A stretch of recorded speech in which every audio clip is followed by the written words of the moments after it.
यदि साँच्चै ज्ञानेन्द्र शाह देश बचाउन आउने हुन् भने सेरेमोनियल भएर देश बच्दैन, कार्यकारी भएर आउनुपर्छ। यदि कार्यकारी भएर आउने हो, राजाले शासन गर्ने हो भने पूर्व राजा ज्ञानेन्द्र शाहले देश बनाउने खाका ल्याउनु पर्छ। सबैभन्दा पहिला जनतालाई भन्नुपर्छ, मैले काला पानीबाट भारतीय सेना हटाउँछु, मैले काला पानीको लिपुले गुन्जी कुटी नाभिमा जनगणना गराउँछु, मैले महाकाली सन्धि खारेज गर्छु, मैले सुस्तालाई स्वतन्त्र सुस्ता बनाउँछु, विदेशीलाई यस देशमा हस्तक्षेप गर्न दिने छैन। गणतन्त्रमा परिवर्तन गर्न पर्ने केही कुराहरू छन्।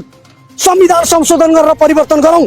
सडकमा राजा आऊ देश बचाऊ भन्न जरुरी छैन। या त राजाले खाका प्रस्तुत गर्न पर्यो, मैले देश बनाउँछु, मैले शासन गर्छु। राजालाई त्यति हिम्मत पनि छैन मैले शासन गर्छु भन्ने, भारतीय हस्तक्षेप रोक्छु भन्ने, चाइनिज हस्तक्षेप रोक्छु भने ती राजा अभिभावक भएर आए भने के हुन्छ? उनी राजा हुन्छन्, हामी रैती हुन्छौँ, अरू केही पनि हुँदैन।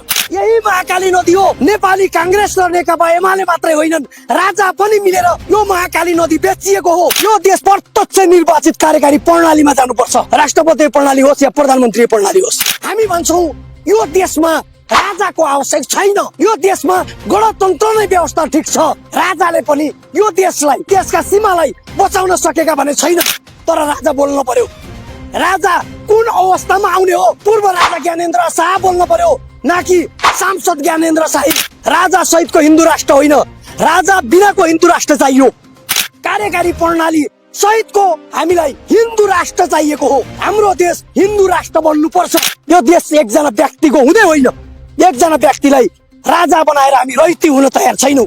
हामी रैती कसैका होइनौँ, रैती होइनौँ। हामी नागरिक हुन चाहन्छौँ। नागरिक हुन देऊ। रापरपामाथि बन्दुक राखेर ज्ञानेन्द्र शाहले गणतन्त्र विरुद्ध बन्दुक पड्काउन खोज्दैछन्, कदापि सफल हुने छैन। हो, पहिचानका लागि विश्वमा एकमात्र हिन्दू राष्ट्र हुन्छ भने नेपाललाई हिन्दू राष्ट्र बनाउँदा आपत्ति हुँदैन, बनाउनु पर्छ।